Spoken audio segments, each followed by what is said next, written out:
pemirsa, berjumpa kembali di Agropolitan News hari ini yang akan menyajikan beragam berita terkini dan menarik dari wilayah Malang Raya. Bersama saya, Kiko Anajibah, berikut Agropolitan News selengkapnya untuk Anda.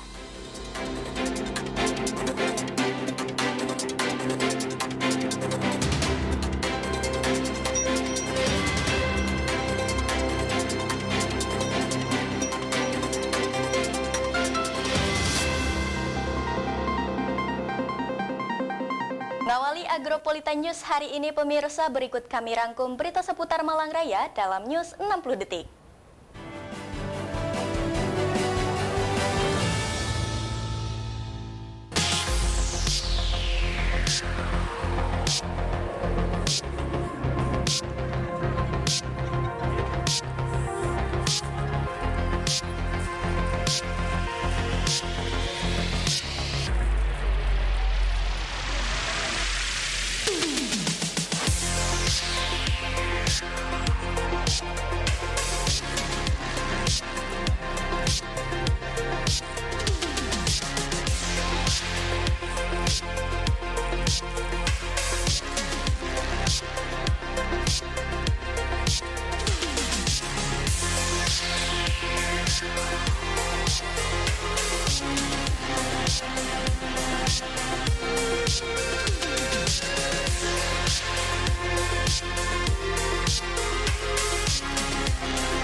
Ya pemirsa, informasi utama kami hadirkan untuk Anda terkait upaya mengendalikan harga komoditas kebutuhan pokok. Pemerintah Kabupaten Malang terus gelar operasi pasar. Selain pengendalian harga, operasi pasar dilakukan untuk menekan terjadi inflasi di berbagai daerah.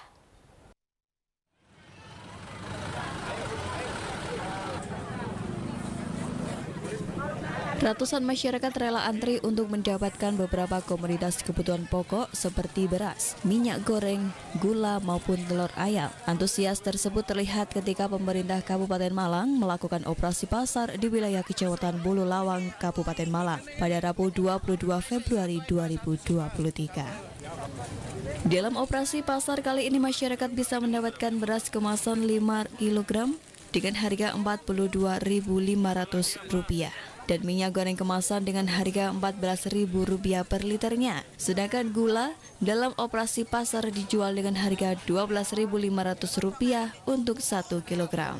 Serta telur ayam dipatok dengan harga Rp24.000. Selain untuk memenuhi kebutuhan pokok masyarakat dengan harga lebih murah, operasi pasar yang dilakukan di berbagai wilayah di Kabupaten Malang ini untuk menekan angka inflasi akibat kenaikan harga kebutuhan pokok yang terjadi di berbagai wilayah. Dalam operasi di Pasar Bulu Lawang, Dinas Perindustrian dan Perdagangan Kabupaten Malang bekerjasama dengan Bulog dalam penyediaan beras, sedangkan minyak goreng berkolaborasi dengan distributor. Bupati Malang Muhammad Sanusi menjelaskan untuk kebutuhan pokok seperti beras, minyak goreng maupun lainnya masih tercukupi hingga menjelang bulan puasa.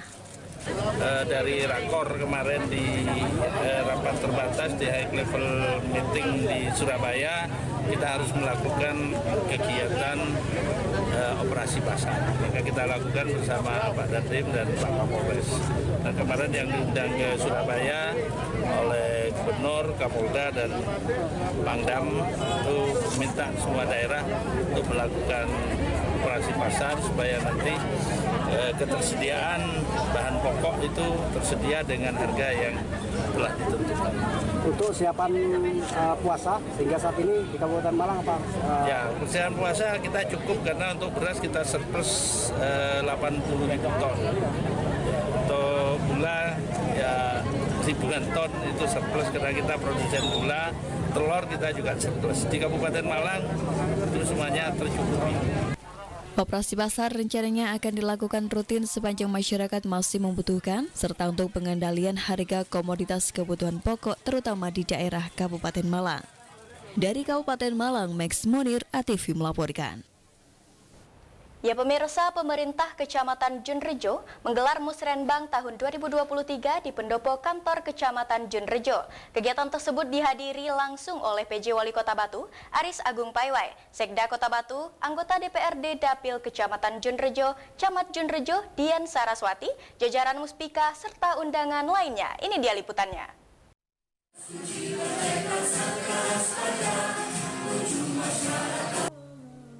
Camat Junrejo Dian Saraswati menjelaskan tema Musrenbang tahun 2024 adalah penguatan reformasi birokrasi dan pertumbuhan ekonomi berkelanjutan didukung kualitas infrastruktur inovasi dan daya saing SDM. Dian menyebutkan di Kecamatan Junrejo ada sebanyak 71 usulan yang diusung. Usulan tersebut dari seluruh desa dan kelurahan di wilayah Kecamatan Junrejo. PJ Wali Kota Batu Aris Agung Paiwai menyampaikan seluruh usulan tersebut akan dipertimbangkan dan dikaji ulang agar benar-benar memberikan manfaat kepada masyarakat dan mewujudkan pemerintahan yang akuntabel, transparan dan partisipatif dari bawah. Selain itu akan difokuskan pada usulan yang diprioritaskan untuk hal yang bisa diselesaikan di tingkat kelurahan atau desa harus segera dieksekusi. Seluruh OPD harus turun ke seluruh masyarakat miskin, apapun bentuknya harus diintervensi, bisa melalui program maupun kemampuan OPD tersebut, bisa melalui BLT atau pemberian makanan setiap hari. Memberikan sedikit pengantar di dalam Musrenbang ini. Sudah, alhamdulillah tokoh masyarakat juga mungkin. Jadi kita sedikit dapat memberikan gambaran bahwa Musrenbang ini bukan hanya kegiatan top up ya dari atas ke bawah, tapi memang benar-benar dari bawah ke atas. Kita ingin bahwa Musrenbang ini lebih efektif, mendapatkan masukan, saran, dan juga rencana-rencana ke depan apa yang harus kita lakukan bersama dan sinergi bersama. Kalau saya melihat penyampaian paparan Kepala Bapelitbangda, ada banyak hal yang memang perlu kita segera angkat bersama, di mana kecamatan adalah bagian dari Kota Batu ini yang harus sama-sama kita sinergikan.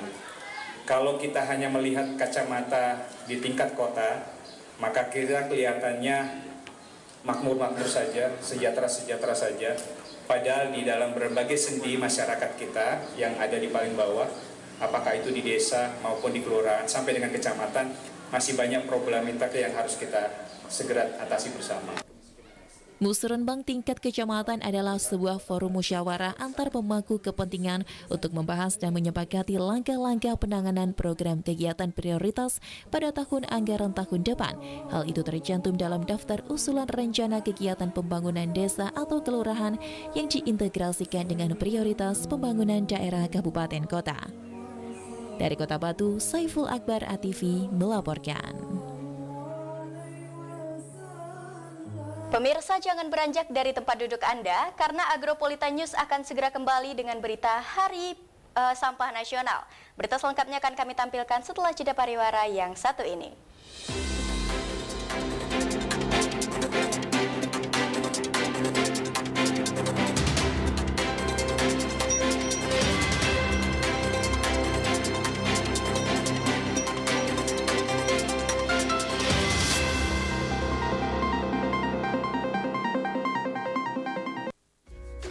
Cegah stunting itu penting.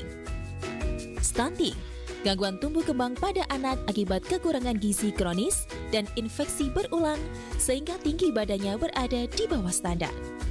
Ciri-ciri stunting pada anak.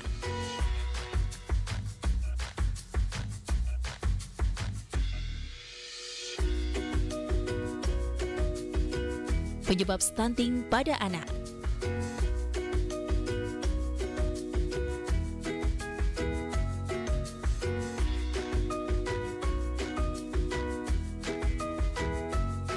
Cara mencegah stunting.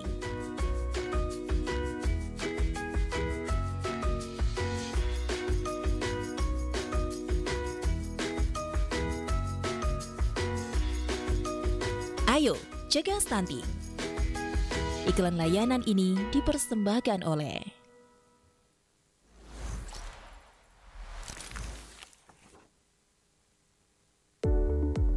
Tahukah Anda apa itu humpimpa gambreng?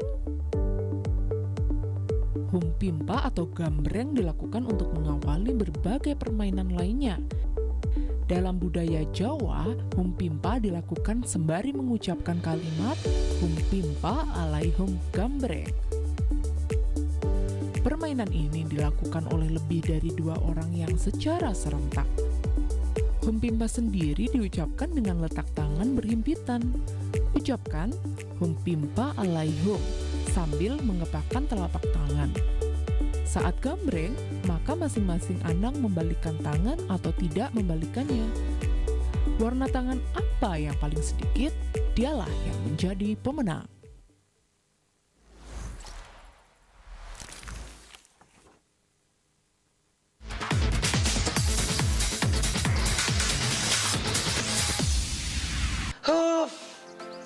TV ku burak, brebek-brebek. Desa ibu, desa. Kamu tuh waktunya sekarang berpindah ke TV digital, Aryo. Caranya gimana sih, Nis Rina? Aku nggak tahu. Gampang banget nih ya buat kamu juga dengerin nih. Mau beralih ke TV digital, tinggal siapin set-top box aja. Oke. TV-mu ini programnya bakalan beragam, gambarnya lebih bersih, suaranya jernih. Wah, sepertinya aku butuh itu semuanya, Nis Rina. Nah, bersama ATV, yuk kita sukseskan migrasi TV digital.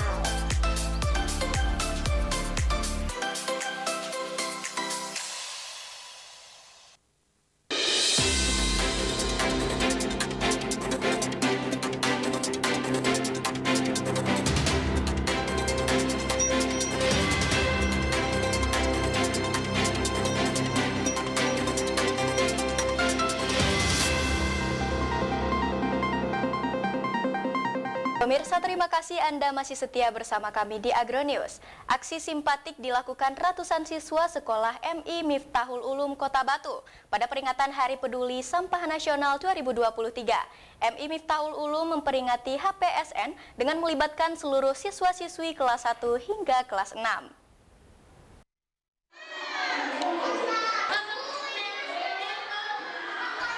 Aksi simpatik dilakukan ratusan siswa sekolah MI Miftahul Ulum Kota Batu pada peringatan Hari Peduli Sampah Nasional 2023. MI Miftahul Ulum memperingati HPSN dengan melibatkan seluruh siswa-siswi kelas 1 hingga kelas 6. Kegiatan dimulai dengan apel pagi dalam rangka Hari Peduli Sampah Nasional tahun 2023. Setelah itu dilanjutkan dengan kegiatan lain seperti pungut sampah di daerah sekitar sekolah dan di jalan-jalan sekitar Kelurahan Sisir. Kemudian dilanjutkan dengan anak-anak mengikuti kampanye peduli sampah yang dilaksanakan di area alun-alun Kota Batu. Kampanye dilakukan dengan memperlihatkan banner yang bertemakan tentang peduli sampah dan dengan membagikan kantong belanja. Menurut Suparsi, Kepala Madrasah MI Miftahul Ulum Kota Batu, dengan adanya kegiatan pungut sampah di daerah sekitar sekolah ini, memberitahukan kepada siswa-siswi bahwa kegiatan seperti ini sangat berpengaruh dan berdampak besar bagi lingkungan sekitar, serta mencegah hal-hal yang tidak diinginkan oleh warga sekitar. Khususnya memberikan rasa kepedulian terhadap siswa-siswi untuk tetap menjaga kebersihan, khususnya di daerah lingkungan madrasah, dan tentunya agar terhindar dari sampah-sampah yang berserakan.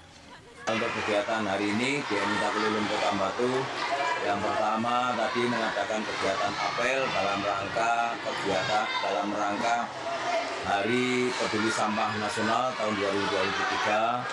Kemudian setelah apel dilanjutkan dengan kegiatan-kegiatan antara lain pungut sampah, kemudian juga ada yang kampanye peduli sampah. Dalam hal ini diikuti oleh anak-anak kelas 1 sampai dengan kelas 6, yang kelas 4, 5, 6 dan juga 3, 4 itu mengadakan pungut sampah di jalan sekitar Kelurahan Sisir.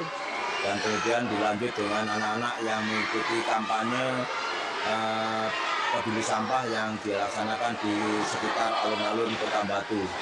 Jadi ini rangkaian kegiatan dalam rangka kegiatan peduli sampah nasional dan juga dalam rangka MI mau maju Adiwiyata tingkat nasional. Jadi ini semua adalah kegiatan-kegiatan yang ada rangkaiannya juga Adiwiyata yang mau dituju oleh MKUI, yaitu menuju Adiwiyata tingkat nasional.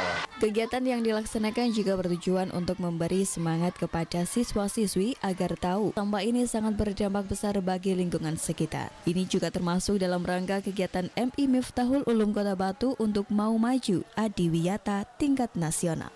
Dari Kota Batu, Vicky ATV melaporkan. Sementara itu pemirsa, dari hasil kunjungan kerja Komisi C ke SMP 7 Batu, nantinya Komisi C berharap ada lanjutan pembangunan fasilitas bagi sekolah ini. Selain itu, Komisi berharap adanya tambahan rombongan belajar ke depan di SMP 7 Batu.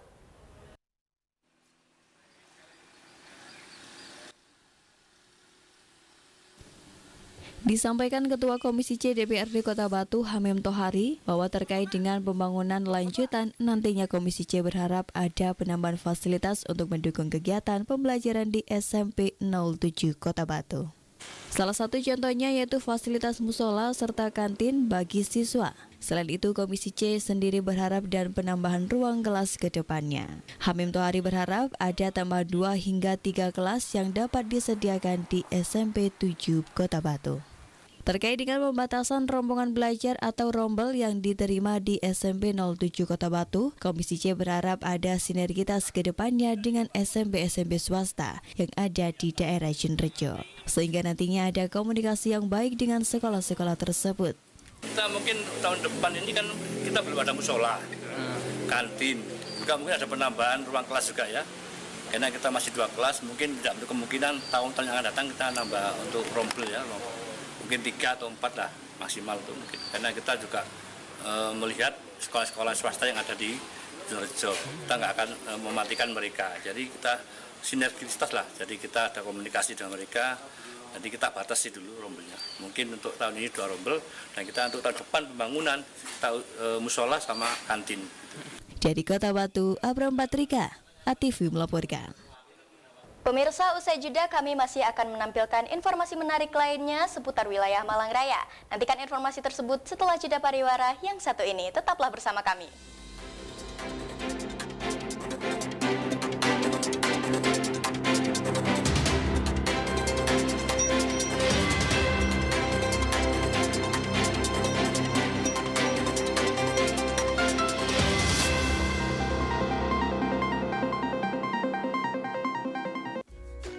Cegah stunting itu penting.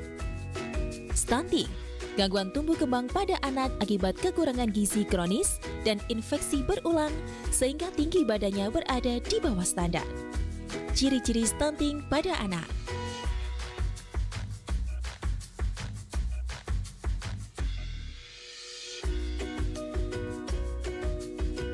Penyebab stunting pada anak.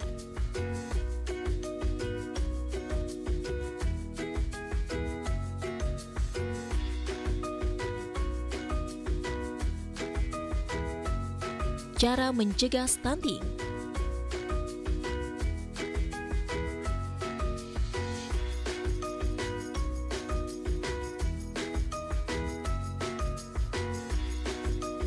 Ayo, cegah stunting. Iklan layanan ini dipersembahkan oleh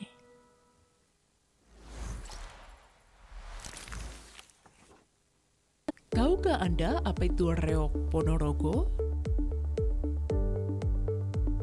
Reok adalah tarian tradisional dari Ponorogo, Jawa Timur dalam arena terbuka yang berfungsi sebagai hiburan rakyat.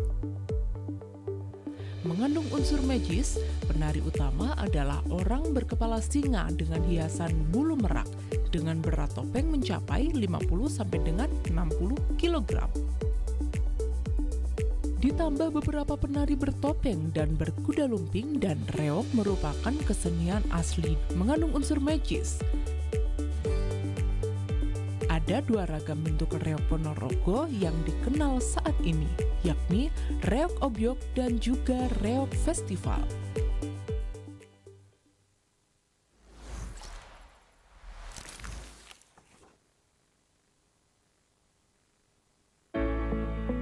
Beragam informasi mengenai pendidikan, agribisnis, ekonomi, dan lainnya akan dibahas tuntas dalam Dialog Siang. Setiap hari Rabu, Kamis, dan Jumat, jam 1 siang, hanya di ATV.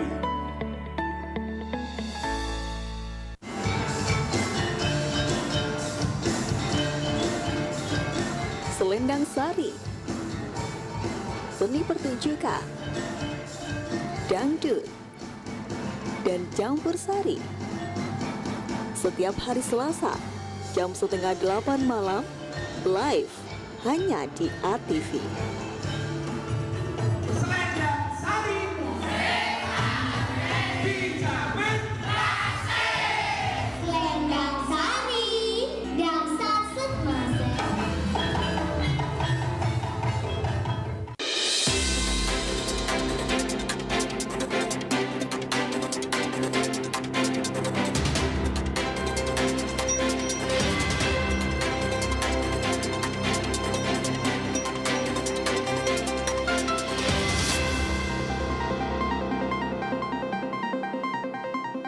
Agronews kembali hadir pemirsa, kali ini dengan berita naik status. Lembaga Pendidikan Putra Indonesia Malang kini bermetamorfosa menjadi perguruan tinggi Poltekkes. Dan hari ini Kamis 23 Februari 2023, Poltekkes PIM resmi di-launching dengan menambah program studi kesehatan di bidang gizi.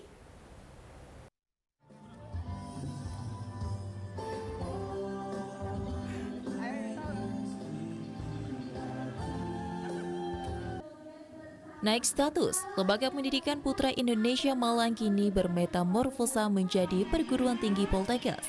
Dan hari ini Kamis 23 Februari, Poltekkes PIM resmi di-launching dengan menambah program studi kesehatan di bidang gizi. Poltekkes PIM sendiri bukanlah institusi pendidikan yang baru. Institusi pendidikan farmasi tertua di kota Malang itu telah bermetamorfosa sejak tahun 1970 dan sudah mencetak ratusan lulusan dan diterima bekerja di berbagai rumah sakit.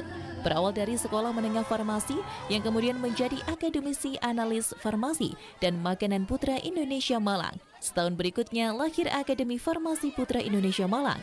Peningkatan jenjang dari sekolah menengah menjadi perguruan tinggi tersebut sejalan dengan regulasi dari Dinas Kesehatan yang mengharuskan seorang tenaga kesehatan harus mempunyai pendidikan minimal diploma 3.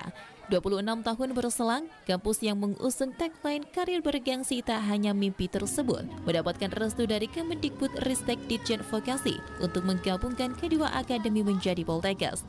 Tidak hanya penggabungan, pada SK dengan nomor 336-D-OT-2022 itu juga ditetapkan penambahan program studi D3 Gizi.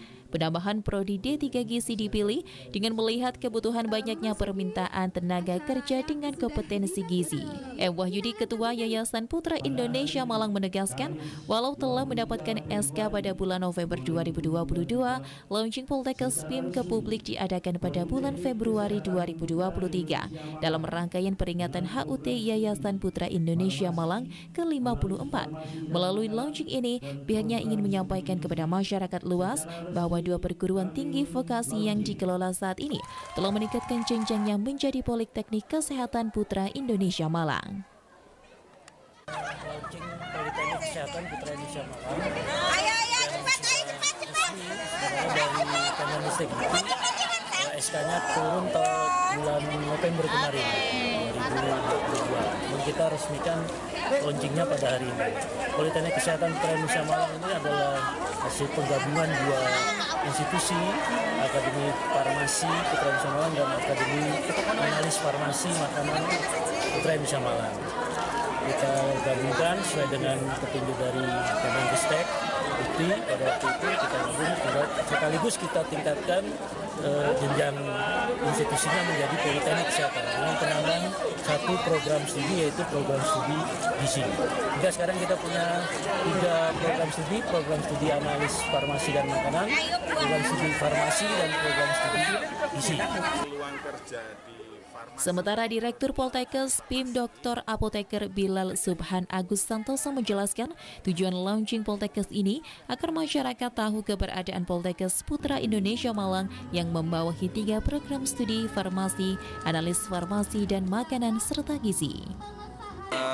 Kedepannya kami ingin masyarakat mengetahui bahwa saat ini kami sudah menjadi Politeknik Kesehatan Putra Indonesia Malang, sehingga dengan adanya peningkatan status dari akademi menjadi Politeknik Kesehatan, mestinya masyarakat akan jauh lebih tahu bahwa kita jauh lebih kompeten.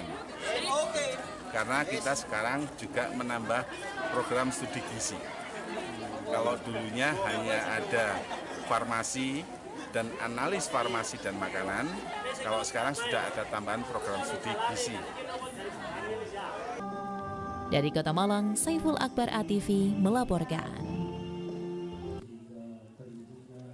Ya pemirsa, kita beralih ke informasi selanjutnya. KONI Kota Malang siap mendukung prestasi para atlet cabur Kota Malang, baik dari segi teknis maupun akademis, seperti dengan memberikan kebijakan dispensasi bagi atlet untuk fokus latihan. Ini dia liputannya, kami hadirkan untuk Anda.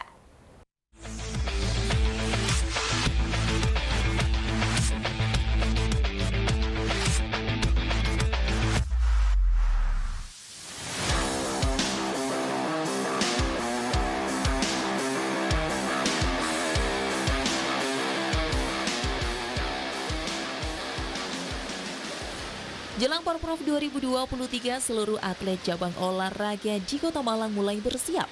Baik cabur maupun pelatih sudah menerapkan menu latihan khusus untuk para atlet. Namun seringkali program latihan terganggu dengan jadwal sekolah yang kerap bentrok. Akibatnya para atlet kurang maksimal dalam menempa diri dan melahap seluruh menu latihan racikan pelatih. Menanggapi hal tersebut, Kepala Bidang Pembinaan dan Prestasi Atlet Kota Malang mengaku telah menyusun kebijakan dengan Kepala Dinas Pendidikan Kota Malang untuk menjawab masalah ini. Salah satunya adalah dengan pemberian dispensasi untuk atlet. Soal sekolah, sekali lagi saya berterima kasih kepada Pak Suarjana karena beliau selaku Kadis Pendidikan mensupport dan akan berkirim surat terhadap sekolah atlet untuk jadwal pelatihannya. Jadi kemarin memang ada kendala dari atlet, itu memang ada keterlambatan karena kepulangan sekolah mereka jam 3. Cuma Pak Ketua Harian KONI, Pak Wasto sudah komunikasi sama Pak Suarjana selaku Kepala Dinas Pendidikan akan mengusahakan bagaimana jadwal daripada atlet kita yang berpotensi emas untuk menyamakan pada atlet jadwal pelatihan.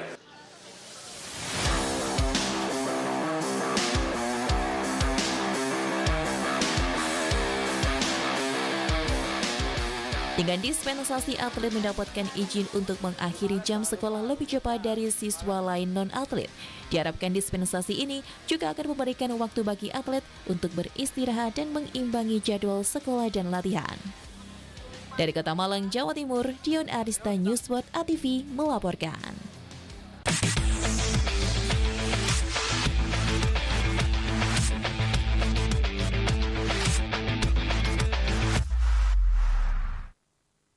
Pemirsa, jangan beranjak dari tempat duduk Anda, karena Agropolitan News akan segera kembali dengan berita menarik lainnya setelah jeda pariwara yang satu ini.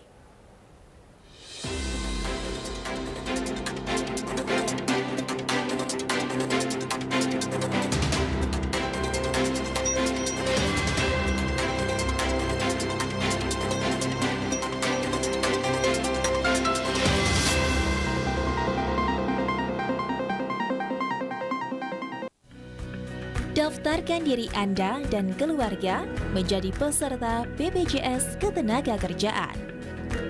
Iuran rutin per bulan. Manfaat dari BPJS Ketenagakerjaan sesuai peraturan pemerintah yaitu 1. Mendapatkan pengobatan dengan perawatan tanpa batas sesuai indikasi medis.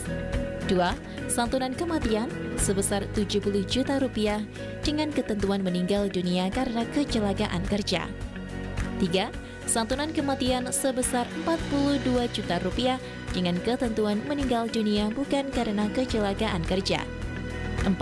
Beasiswa sebesar 174 juta rupiah dengan ketentuan minimal kepesertaan 3 tahun untuk 2 orang anak ahli waris. 5. Tabungan sebesar Rp240.000, iuran dibayar selama 1 tahun penuh. Informasi lebih lanjut. Kerja keras bebas cemas bersama BPJS Ketenagakerjaan. Iklan layanan ini dipersembahkan oleh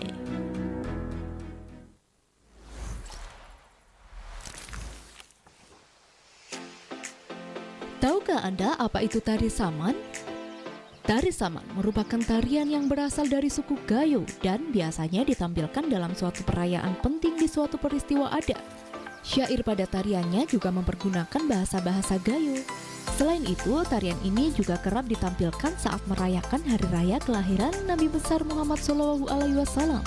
Sebelum tari saman dimulai, dilakukan pembukaan di mana tampil pemuka adat atau seorang tua cerdik pandai yang akan mewakili masyarakat setempat atau biasa disebut dengan kegetar, dengan nasihat-nasihat yang berguna bagi para penonton dan pemainnya sekaligus. Syair dan lagu pengungkapannya sendiri dilakukan secara bersama-sama dan berkesinambungan. Penari saman biasanya terdiri dari pria-pria muda yang menggunakan pakaian adat.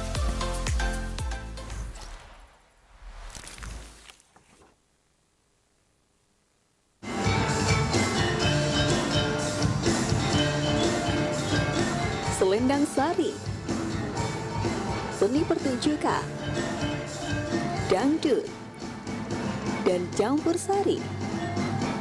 Setiap hari Selasa, jam 7:30 malam, live hanya di ATV.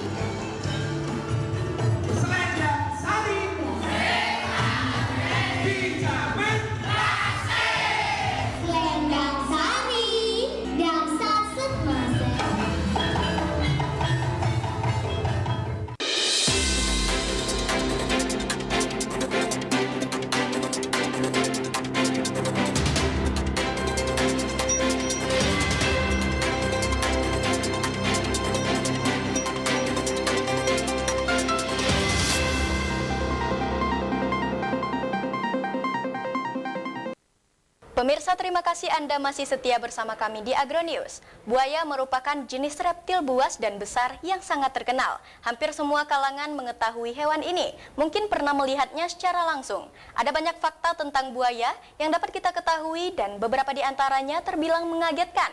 Dan berikut kami rangkum fakta menarik tentang buaya versi News Fakta dan Unik spesial untuk Anda.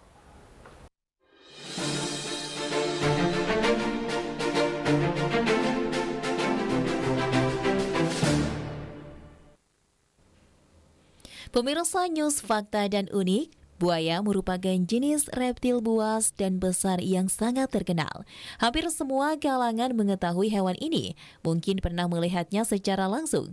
Ada banyak fakta tentang buaya yang dapat kita ketahui dan beberapa di antaranya terbilang mengagetkan.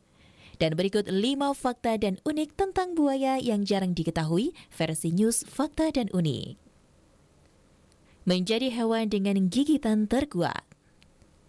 National Geographic mengatakan apabila buaya air asin memiliki kekuatan gigitan mencapai 16.460 Newton, itu seperti 4 kali lipat lebih kuat daripada gigitan singa atau sekitar 80 kali lebih kuat dibandingkan dengan gigitan manusia.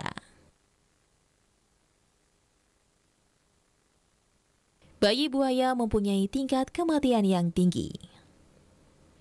Buaya dewasa merupakan predator ganas dan tidak banyak hewan yang berani dengan buaya.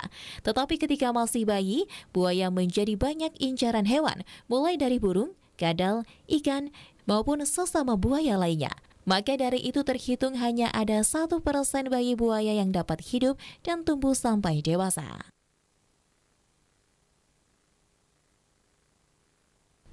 Dapat mengeluarkan beragam jenis suara. Buaya dapat mengeluarkan suara desisan, geraman, dan dengusan. Sementara itu, bagi buaya dari banyak jenis dapat mengeluarkan suara layaknya suara bebek.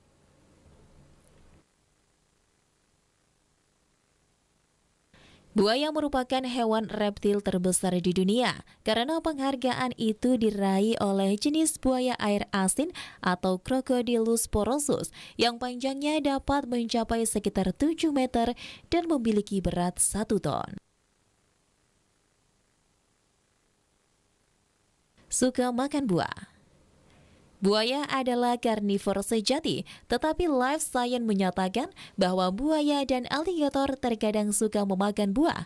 Bukan hanya 1 atau 2 spesies, tetapi terdapat 13 spesies yang sempat diperhatikan memakan buah dan kacang-kacangan. Dan pemirsa, itulah tadi 5 fakta tentang buaya yang jarang diketahui versi News Fakta dan Unik.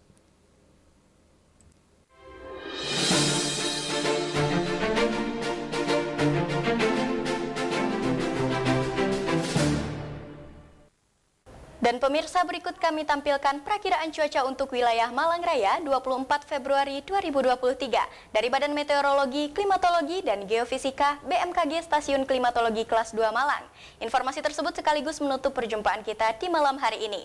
Mewakili kerabat kerja yang bertugas, saya Keiko Najibah mengucapkan terima kasih atas kebersamaan Anda dan sampai jumpa.